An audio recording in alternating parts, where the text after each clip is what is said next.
Bom, acho que antes da gente... Hello. Acho que antes da gente começar, eu queria agradecer a presença de vocês nessa mesa. Particularmente esse processo de construir esse painel, ele foi muito importante para mim. Pessoalmente, eu me inspirei muito com a história pessoal das organizações de vocês e de vocês. Então, muito obrigado por estarem aqui. E eu queria começar, na verdade, trazendo um contexto. Porque eu acho que não tem como a gente falar sobre uma construção de uma sociedade participativa sem olhar para o que a gente vivenciou. Então, vou voltar para 2020, quando a gente entrou num contexto de pandemia. E que, basicamente, o mundo teve que se reinventar.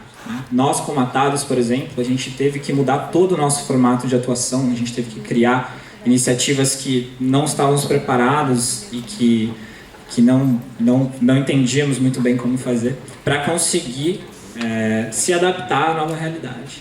E foi nesse contexto também que a Points of Light, nesse contexto que entra o Civic Circle, né? O Civic Circle que a gente viu aqui, que a Points of Light tanto trabalha, que foi num contexto de realmente trazer uma proposta de reconstrução para o mundo, né? De reconstrução para as iniciativas sociais. E, bom, eu acho que é bem importante trazer uma visão de que as ações do Civic Circle são as ações que estão relacionadas ao que nós, como indivíduos, podemos criar, né? Temos o potencial de colocar para o mundo. E isso, para mim, foi o que mais chamou a atenção quando eu estudei um pouco a pesquisa, de como o setor social precisa buscar essa potência que o indivíduo possui para impactar socialmente nas diferentes facetas, muito além do voluntariado. E vocês são organizações que estão aqui trabalhando nas diferentes facetas de atuação social, nas diferentes ações que podem ser tomadas com esse formato de engajamento, e que vai ser um prazer trocar um pouquinho com vocês também apresentarem as iniciativas. Bom, eu queria começar, na verdade, a nossa rodada de apresentação, convidando você, Michelle, primeiro para se apresentar, trazer um pouquinho do contexto que a gente está inserido, o contexto da pesquisa, e um pouco dessa... por que, né, que a gente está aqui, essa pesquisa, qual que é a mobilização que está fazendo sentido para esse assunto ser tão abordado e a gente está aqui falando sobre ele. Bem-vindo. Thank you. Thank you so much for inviting me to join you. I can't wait to hear from these other panelists who can bring us perspective from their communities and the people that they know. I bring a little bit of a different perspective. So I sit on the board of Points of Light. I have a whole different day job doing something else. And we started with this research really because we've given a lot of thought to what it means to be a global organization, to aspire to global reach, and we recognize there are gaps, large gaps in our global network, but there are also these incredible sources of strength and insight. And we thought, as people who believe in the Civic Circle, we should start by listening and learning. We should start by listening and learning, and we should invest in research that can help us really understand the context in which people engage to try and make their communities better, healthier, and more resilient, recognizing that this doesn't look the same every place. And I think that this sensitivity to context is especially important as we move forward with this vision of a civic circle, because using one's voice is different in different places. You know, there are limits to freedom of expression in some places. When we want to make society better, sometimes there's an implied critique, right? That something is not as it should be. Maybe that something is not just. The way people address that, it's going to be different in different places. And I think that, you know, besides obvious differences like that, every community and society and culture has different kind of levers of influence. So when you're thinking about affecting change and you're thinking, well, where are the voices of authority and leadership in a society, these are coming from different parts of the community depending on where you are, and it can be very easy when you're an outsider to just look in the places that you think are familiar. So for Points of Light to be an effective global network, we really needed to listen, learn, educate, and inform ourselves. And I just would note that even the very idea of volunteerism, right? I have lived and worked in many places where if I used the word volunteer or translated the word volunteer into the local language, people would not self-identify as someone who engaged in volunteering, right? But these are people who give tremendous amounts of their time in service to others, in service of their community. They see that as part of their humanity. They're not putting a different label on it. So even the semantics, the words that we use, are things that we have to think about. There is a powerful universality, right, to wanting to use our agency, connect with each other, and make society better. But there's also a beautiful diversity in the way we think about that and talk about that and do it effectively. And that's really what the research was about. Thank you. Bom, muito obrigado. Acho que essa percepção é muito importante. Assim, durante o meu estudo também da pesquisa, eu pude ver realmente o quanto o processo de escuta, né, esse listen and learn, tanto das causas sociais quanto das organizações, é um processo importante para poder gerar um engajamento social que realmente vai trazer impacto, que vai ser significativo. E é nesse contexto que eu quero, na verdade, conversar um pouquinho com as organizações que estão ali realmente escutando quem realmente está na frente, na linha de frente das causas sociais. Queria começar com você, Art. Você, como representante da iVolunteer, uma organização da Índia que mobiliza milhares de voluntários por ano, como é a sua perspectiva em relação a esse aspecto e como é trabalhar também com projetos sociais na Índia? Conta pra gente. Thank you so much. So it's been a very fascinating post-pandemic experience for us at iVolunteer, and the good news is that people are coming back to volunteer and to engage in very different ways. For us at iVolunteer, we've always believed in being agile, and as an organization, one of the principles we use is to listen and learn from the people who are engaging with us. So the number of volunteers has increased. We have about 30,000 volunteers that have given time to various social causes. And based on that experience, we've also been able to curate programs that use the principle of listening and learning. So we have programs for school children as young as grade 1 are doing things consciously, subconsciously, it doesn't matter, but they're volunteering. We have programs for mid to senior corporate professionals who are volunteering and creating this whole notion within their contexts of being able to teach. So if you have to learn, then somebody has to teach you to volunteer. Through the active citizenship program that we run within iVolunteer, we're using the principle that if people get engaged in a social cause, they will make change, and that change will drive greater reflection on their own response to that change that they're bringing about.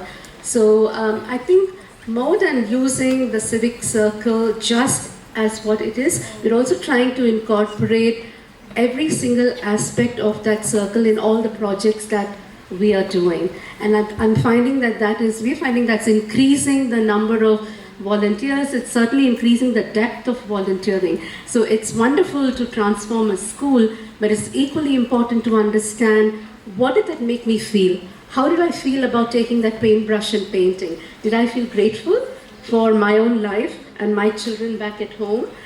Did the transformation help children in the community learn better, feel better about coming back to school?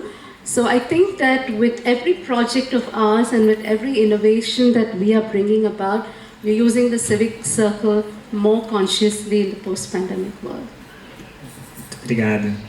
Nossa, Para mim, acho que uma coisa que me comove muito também com as nossas interações é o quanto nós, como Brasil, né, minha percepção brasileira, a gente tem culturas muito diferentes, mas ao mesmo tempo desafios similares. Então essa troca que a gente tem aqui, nesse momento, com outras organizações que estão aqui, são muito ricas para realmente aprender. Eu acho que tudo que tem sido realizado pela iVolunteer e pelos projetos e a maneira como vocês englobam outros tipos de ações e atividades que vão muito além do voluntariado é algo que é de se inspirar para todos. Então, não é só para mim, eu acredito que todo mundo aqui tem que visitar o site deles, conhecer os projetos e realmente se inspirar muito nessas histórias. Obrigado, Paty. Bom, e seguindo aqui um pouquinho nossas apresentações, queria chamar você, Hannah. Você como, enfim, líder de diversos projetos na Rosh Tova, aqui também uma outra organização de voluntariado, de projetos sociais muito grandes em Israel, mas também como líder do Global Deeds Day, o Dia das Boas Ações, que, aliás, se eu não me engano, está acontecendo por agora, assim, lá em Israel, né? E mobiliza milhões de pessoas, né? Como é que é essa experiência de trabalhar com esses projetos por lá e como que a Rosh Tova também se mobiliza com tanta gente, como que vocês conseguem essa capilaridade? Bem-vinda. Thank you. Waiting a few seconds to catch up. Yes, so yesterday in Israel was the 17th Good Deeds Day, and it's a day that's become very important for us to mobilize people around what we call doing good. Because as Michelle said earlier, the wording matters. So we are actually a volunteer center where we connect individuals and companies to projects and organizations. But just like many other organizations in the world, many other volunteer centers and organizations, and even companies that want to engage employees in doing good, we were asking ourselves, how do we get more people involved? Because as it said so much today, people want to be part of the solution. They have a desire to change their communities, to change our world. So how do we do this? How do we engage people? So our solution was to create one day that pulls people together. We started in Israel. We didn't really plan in advance. We're not a culture that schedules or plans. We decide and next week we'll see what happens. So that's what we did. And also, like the MC said earlier, he said his 4 F's of free, fun, something, and fantastic. What was it? Fast. There you go. We're also fast. So we can really relate to that because we really wanted to make volunteering and doing good, is what we call it, so fun. And why not? Why shouldn't it be fun? It's not just, work and laborious. It should mix, your passions with creating a better society. So that's what Good Deeds Day is all about. It's a celebration of doing good through action. So today, 1 in 7 around the country take part, and fast forward a couple years, 17 years, we have 110 countries around the world that are mobilizing in very big ways and also in modest ways. And scaling is what we look towards every year. How do we scale? How do we bring more people? Okay, last year was 1 in 7. How can we get, 6 out of 7? Maybe that's a little ambitious for next year, but we'll see.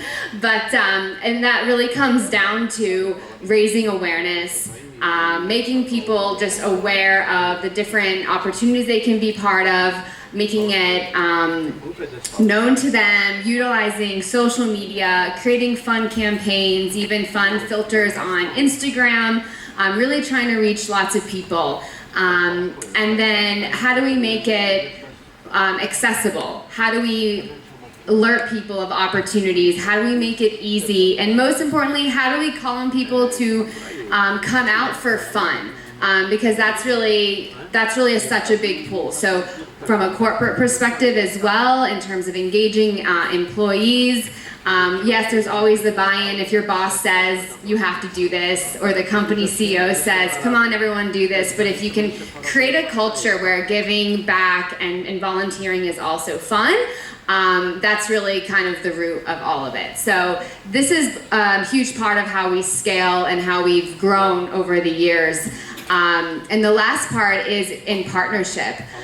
We realized a few years back the true way for us to scale in the country as well as globally is to bring together the main sectors of society, the government, the nonprofits, and the corporates. So starting with the municipalities, for instance, in Israel, we work with them as a volunteer center throughout the whole year, and particularly on Good Deeds Day.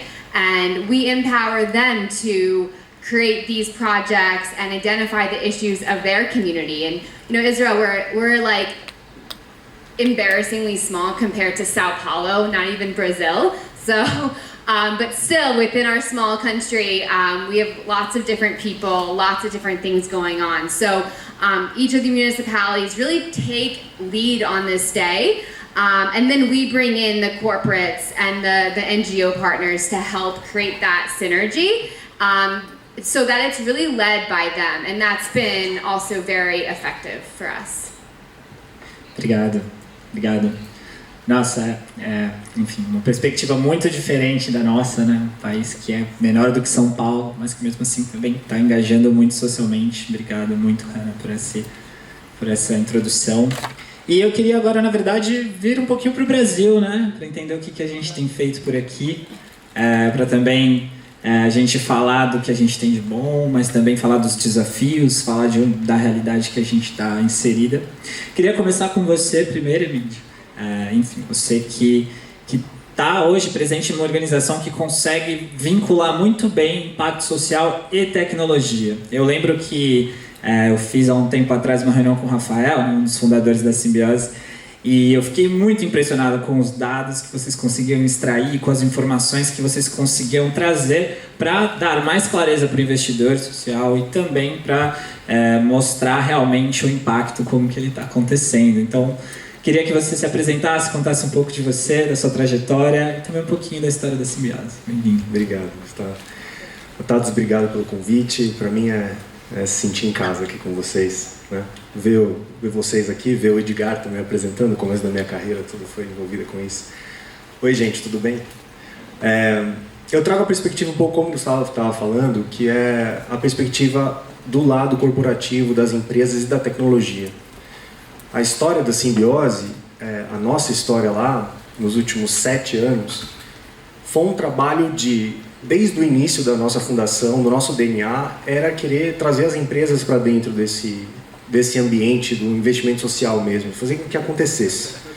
E a história dos nossos fundadores, de um monte de gente da Simbiose que chegou a trabalhar com grandes empresas nessas áreas, era de conversar internamente sobre como a gente consegue fazer isso aqui, de verdade. Entendendo quais são as necessidades das empresas, das organizações sociais e, às vezes, dependendo do que você precisa fazer, quais são as necessidades do governo envolvido nisso tudo, né? Isso foi uma trajetória, uma jornada que continua até hoje. E que, no início, os nossos 3 fundadores vieram de grandes empresas e sofriam isso lá dentro. Então, era muito interessante, muitas das reuniões, e que eu também já vivi algumas vezes isso, em que você tem as grandes empresas falando, a gente quer fazer um investimento, a gente topa fazer, a gente acha que isso tem tudo a ver com o momento presente e principalmente com o nosso futuro. Aí a primeira pergunta vinha, tudo isso é muito legal, muito bom. Onde a gente começa? Por onde a gente vai? E o primeiro movimento era onde nós encontramos projetos para investir. Quais projetos? Onde eles estão? Eu não sei onde eles estão. Então essa jornada começa lá atrás, com que a gente tinha não só as empresas escolhendo um caminho para ir, mas daí começar com como é que eu mapeio projetos e seleciono projetos. E o DNA da Simbiose começou com o que a gente conhece hoje como a porta de entrada do investimento social, que é o investimento incentivado, que vem através das leis de incentivo, que às vezes até muitas empresas não conhecem essa possibilidade no início da sua trajetória, mas aqui você tem no nível municipal, estadual e federal uma grande oportunidade de você fazer investimento social em que você consegue encontrar projetos, né? A gente nessa trajetória também, um dos nossos fundadores, ex-IBM, entrou para dentro da Simbiose e começou então como é que a gente pode trazer tecnologia para esse processo. Então, depois de um tempo, a Simbiose foi desenvolvendo um mapeamento de Brasil inteiro, conseguir, através dos nossos robôs, da nossa tecnologia, através das informações públicas disponíveis, que a gente conseguisse mapear o Brasil inteiro e todas as leis de incentivo, que a gente conseguisse informação, para achar o que hoje em dia a gente tem a maior base de projetos incentivados do país, na nossa base, e que tem lá dezenas de milhares de projetos a serem investidos. Eu conto esse pedaço porque logo depois outras coisas foram aparecendo. Não só isso, mas a gente que trabalhava em empresas e as empresas em si iam mostrando os outros desafios desse processo.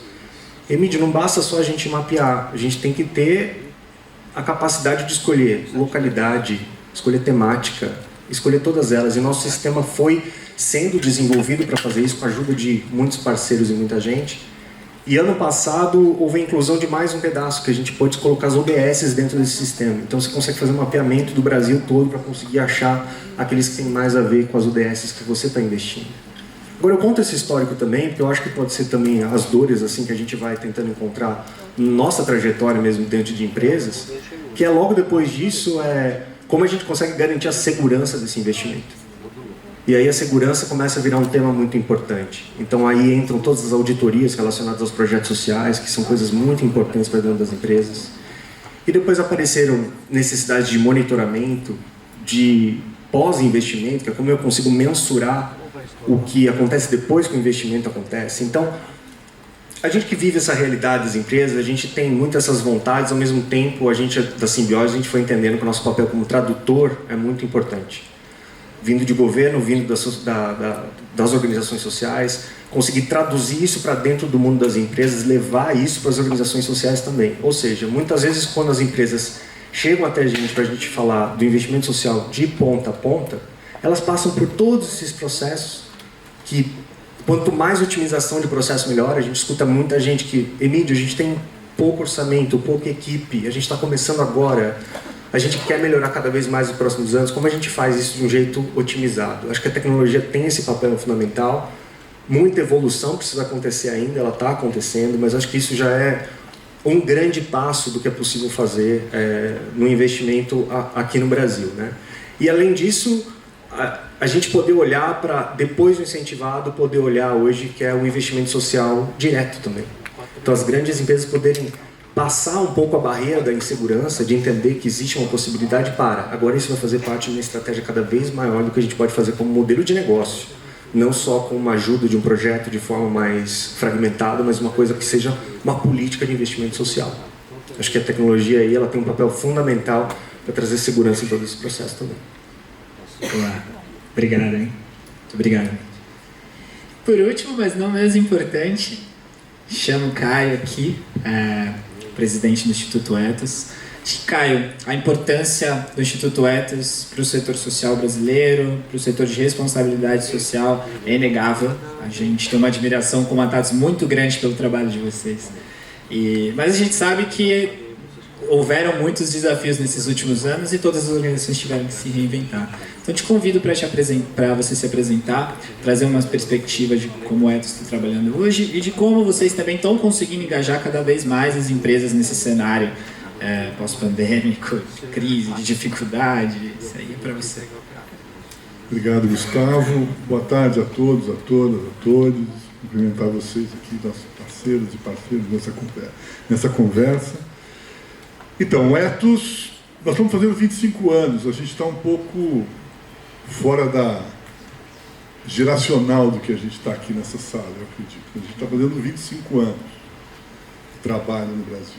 Points of Light foi uma parceira do Ethos nos idos iniciais, quando uma das primeiras questões que nós trouxemos para a agenda das empresas, para a agenda corporativa, era uma visão moderna, não simplesmente moderna, mas mais adequada ao conceito da responsabilidade empresarial para o investimento social privado, né? Eu acho que a gente tem um amadurecimento no Brasil nos últimos 40 anos, desde a criação do GIF até um pouco antes, de uma percepção das empresas de que o investimento social poderia e deveria ter conexão com os negócios. Essa é uma visão importante, necessária, mas também uma conexão com políticas públicas, ou seja, não ser simplesmente uma ação pontual, mas ter possibilidade de participar, de apoiar, de contribuir para a realização de políticas públicas que, no final das contas, no final do dia, são aquelas capazes de universalizar direitos, de dar capacidade à sociedade, de garantias e de desenvolvimento social, etc. Nossa missão, ao longo desses 25 anos, nunca mudou. Muita gente nos perguntava se a gente manteria, entre nós internamente também, nós nunca mudamos, né? Ela é no sentido de trazer as empresas, sensibilizar as empresas, mobilizar as empresas, ajudá-las com ferramentas, com metodologias, com uma série de ferramentas mesmo, né? A construir uma gestão socialmente responsável, mas com um objetivo muito concreto. Para além da questão da sustentabilidade dessa empresa, de responder aos desafios que estão colocados permanentemente para o desenvolvimento sustentável, para a responsabilidade social empresarial, que nada mais é do que fazer as coisas certas do jeito certo, é um pouco uma coisa muito básica, se a gente for olhar, né? De que elas sejam parceiras para a construção de políticas públicas para um país mais justo e sustentável. Eu acho que essa relação é uma relação muito importante entre o desejo, a perspectiva, a declaração de intenções e o fazer concreto, né? Nós não podemos desconhecer que nos últimos 4 anos nós tivemos várias pandemias destruidoras nesse país, né?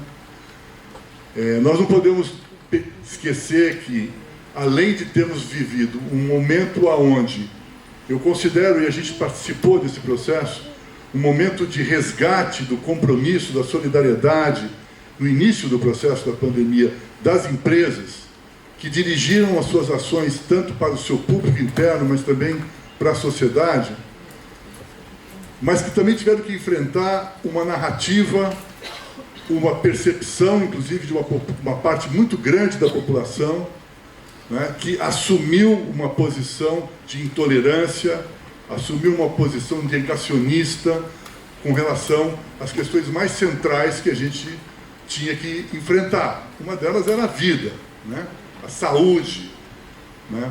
Então, essa reafirmação resiliente, permanente, que as empresas e as pessoas tiveram que desenvolver ao longo desses últimos anos, eu acho que nos dá, nesse momento, um potencial de reconstrução e de recondução para uma linha, né, para uma perspectiva efetiva, né, onde a gente possa ter um engajamento social acontecendo na busca de resultados para prosperidade, para diversidade, para inclusão, né, para a possibilidade de a gente ter a erradicação das questões mais agudas do ponto de vista da incapacidade da sociedade de responder aos desafios sociais, como a fome, a miséria, as desigualdades, a pobreza. Quer dizer, acho que nós temos aqui uma oportunidade, e uma oportunidade de trazer uma participação e engajamento cívico.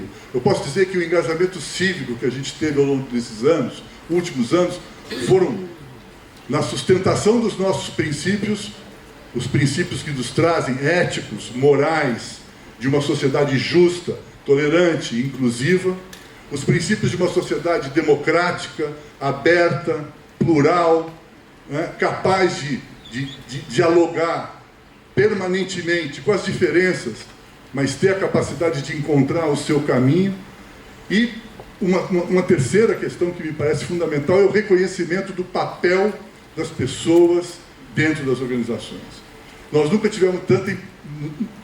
não tivemos tanta necessidade do reconhecimento permanente, e isso para mim, para nós no Ethos, os indicadores mais próximos que medem essa maturidade das organizações e a diversidade dentro delas. Nunca tivemos uma situação tão importante da diferença que as pessoas podem fazer dentro das suas organizações, especialmente nesses momentos de resiliência, de resistência que a gente teve que travar ao longo desses últimos anos, com a pandemia, né? Eu acho que a gente sai mais fortalecido. Eu acredito, e a gente tem indicadores de que as empresas avançaram na sua maturidade com relação a essas pautas, mas é um risco permanente de que a gente possa ter retrocessos nesse caminho. Então, eu queria aqui terminar a minha essa primeira reflexão convidando a pensar que a responsabilidade das empresas, a responsabilidade empresarial é diretamente responsável por ser parceira na construção de uma sociedade mais justa, sustentável e democrática para o Brasil. Então, eu acho que essa é um pouco a nossa perspectiva, a nossa visão, um pouco diferente, né, da maioria das organizações que atuam com empresas na perspectiva do investimento social privado e do voluntariado corporativo. Boa, obrigado, Caio. Obrigado por esse depoimento. Bom, pessoal, agora a gente vai entrar agora numa rodada, estamos com um tempo curto, mas a gente vai entrar numa rodada de perguntas aqui, eu vou disparar algumas perguntas. Eu não lembro se eu falei, porque quando eu entrei estava muita luz, mas se vocês quiserem, vocês podem mandar perguntas para cá também, eu acredito que vai ser, talvez a gente não tenha tempo de responder, mas depois a gente pode alinhar com os palestrantes, dá para botar o QR Code aí. Boa, esse povo é rápido. Buenas, vamos lá então. Eu queria, na verdade, direcionar uma pergunta para a Arte e para a Hannah, que está relacionado ao processo de escuta, esse Listen and Learn, né? O Listen and Learn foi a ação que foi mais identificada na pesquisa e que eu queria entender um pouquinho como que vocês fazem esse processo de escuta nas organizações, nos territórios que vocês estão, dentro dos projetos, como que essa ação se relaciona com o trabalho de vocês. Que bom. Thank you so much. So one of the things that we've begun to do with every single project is to incorporate the element of reflection. So we start with allowing people to volunteer wherever they like. So choice and agency is a very important element of enabling people to pick the kind of cause and area and the way that they want to volunteer in. And then we do encourage people to sit down at the end of the volunteering activity to reflect on how did this make a difference to me? What changed in my mind? What did I learn from it? And more importantly, what am I going to do with this experience? So the school got transformed, the beach got cleaned, the plants got planted, fantastic, right? But if I'm going to go back and not segregate waste at my own home, if I'm not going to do anything in terms of my own behavior, then that activity has limited value. So in terms of action, one of the things that we have begun to do is to encourage every volunteer, whether it's a young child who comes into the school's program or a corporate volunteer, to sit back with the experience and explore how it's changed for them. And I just want to end by saying that, if behavior doesn't change as a result of volunteering, we're not going to have a sustainable volunteering culture. So I have two answers for you. First, about volunteering in general. We really start before the project begins. When we receive the volunteer, we really begin from zero until the follow-up. So for us, it comes to how we welcome the volunteer to begin with when they call the call center or they're organized at their company to volunteer. So the whole pre-volunteering experience to make sure that it's understood what they're going to be doing, the impact and the involvement, the volunteer project itself, and then the aftermath, like Arti said, the listening to what it was for them. And then we also follow up afterwards. One of the things we do at our volunteer center is we have a call center for the whole country that anyone can call in and get matched to a project. So we do a lot of follow-up and we do a lot of questionnaires around not just how it was, but what would they like to do now? Do they want to try another project, or were they really interested in that specific field? So that, for us, it's like the pre and the after, and then learning from that whole experience, and then tweaking it. And the second thing I'll say quickly is in terms of Good Deeds Day and how we organize. So organizing with the municipalities as the focal point only came in the last 3-4 years. Before that, it was kind of offering projects and doing a lot of marketing and working with NGOs. But we learned along the way that we need the stakeholders of the municipalities, of them as the center where residents are. So that's kind of as our process has evolved, is that's the listening into how can we connect more, how can we close that gap. So that's, and then we apply that on a global scale. Obrigado. Bom, agora eu queria, na verdade, direcionar uma pergunta aqui para o Caio, mas que eu acho que também faz sentido para você. Que em 2021, a BBC Internacional publicou um artigo sobre o descaso do governo brasileiro com a pandemia, com o título Tudo que o Brasil... Tudo que você não deve fazer, o Brasil fez. Então a minha pergunta está relacionada, né, com o que para mim mostra a importância, na verdade, das empresas de poderem se mobilizar e atuar em setores, em lacunas que o setor público não está conseguindo suprir, não tem vontade de suprir. Como é que vocês enxergam esse novo engajamento, já que tem uma expectativa tão grande da sociedade de empresas se engajarem mais socialmente? Como que vocês enxergam esse engajamento das empresas nesse contexto pós-pandemia, esse Brasil em reconstrução? Gustavo, eu acho que a BBC não foi muito feliz com a gente, né, com essa manchete. Ela ficaria melhor se ela tivesse sido assim: tudo que o governo brasileiro fez e que você não deve fazer. Acho que essa era a manchete dessa pesquisa. O governo brasileiro, que começou em 2019 e acabou em 22. Isso significa que é um processo de reconstrução, sim. É um processo de reconstrução, especialmente porque nós temos que retomar princípios éticos de civilidade, né, de civilização, de democracia, de diálogo, de construção, de solidariedade, para que a gente possa superar uma crise que é complexa, porque ela reúne questões econômicas, sociais, culturais, religiosas, sanitárias, né? E, portanto, ela não foi ultrapassada ainda, né? Nós saímos de alguns aspectos dessa crise, mas ela precisa ser enfrentada de uma maneira muito clara. As empresas, no momento no Brasil, eu acho que a gente não pode falar no genérico, né? De uma forma muito superficial, mas eu acredito que a gente tenha maturidade nas principais lideranças empresariais, nas principais empresas que sempre assumiram a pauta da responsabilidade social, maturidade para que a gente consiga fazer a diferença e construir esse caminho de uma maneira diferente do que a gente vinha fazendo até agora. Então eu acredito que isso seja possível. Agora, o papel da sociedade civil, das nossas organizações, é de estabelecer esse diálogo, estabelecer e facilitar esse processo.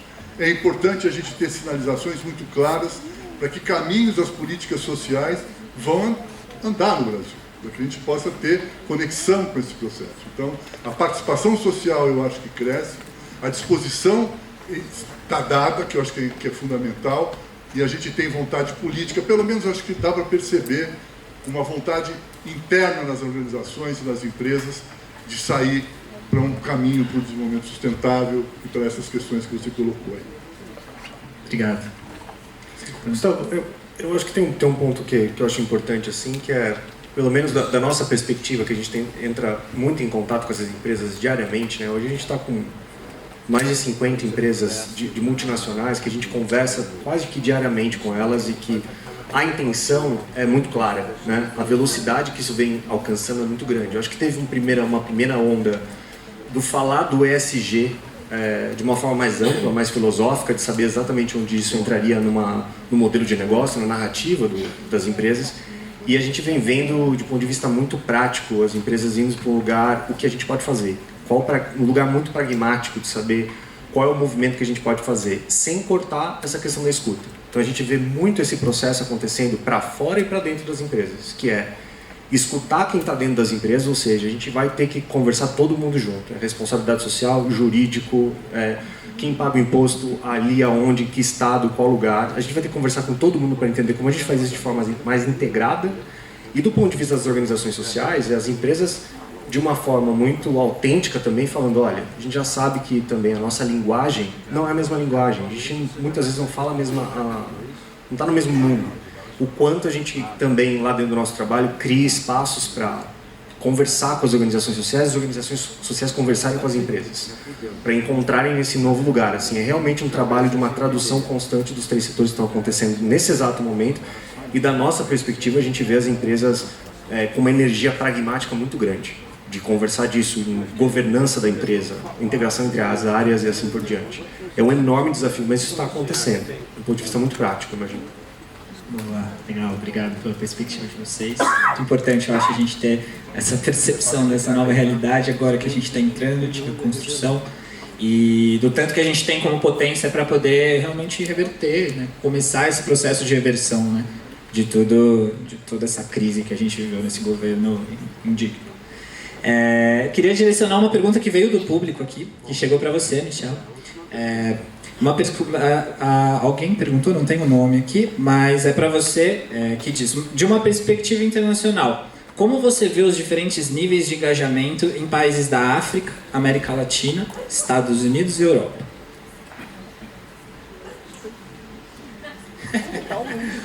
Fácil, né? Brincadeira, gente.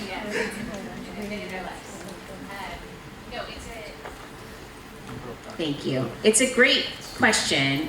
I do not pretend to have all the answers, right? So I think that the research that we started with is a great step. There's a long path to go down, right? To understand how people think about engagement, what the barriers are to engagement, what the priorities are in all of the different cultural contexts, and certainly, you know, within one continent, there's a tremendous amount of variety. Within one country, there's a tremendous amount of variety, certainly in my country. So I don't have a good sort of pat answer for you, except to say that what we know from the research, and I would argue from our own lived experience, is that there is no place where people aren't coming together, right, to try to make the world we live in a better one, to make it more just, to make it more fair, to address a problem. There's no place where that's not happening, but it's happening through different mechanisms, you know, under different names, with different priorities, and there are shared experiences of obstacles to getting that done, and then there are some that are very specific. So we have to keep going with research, but also with trying some things out and feeding back all of this great information, right? The experiences that all of these panelists have had, the reflections that have helped them to inform your programming, right? This is real value for all of us. So getting much better at making sure we're sharing all of this insight. Muito obrigado. Obrigado, Michel. Bom, pessoal, a gente está, infelizmente, chegando no fim do nosso painel. Queria agradecer muito a participação de todos vocês. Acho que a gente tem experiências muito diversas aqui, mas que são muito, se conectam, que se complementam. Em nome do Atados, queria agradecer muito a participação. E queria, na verdade, fechar esse painel com uma provocação. Assim, eu queria fazer dinâmica, que nem o Edgar e tal. Eu adoro essas coisas, mas não dá, né? Não vai dar, senão vai andando ali. Olha lá. Eu queria deixar uma provocação para vocês de realmente refletirem que aqui a gente está num nível profissional, nível de trabalho, cada um com a sua organização, gerando impacto da forma como você trabalha. Mas e no seu dia a dia? Como é que você insere o engajamento social? Como é que você vota? Qual que é a roupa que você usa? Como que você se comunica através das suas mídias sociais? Como que você escuta uma pessoa de uma realidade diferente? Eu acho que é muito importante a gente entender que engajamento social não está só aqui numa organização, não tem um CNPJ por baixo, ele está dentro da gente. Então, queria Queria deixar essa provocação para vocês, agradecer muito a presença de todos. Isso aí. Pode vir, Dica, pode vir.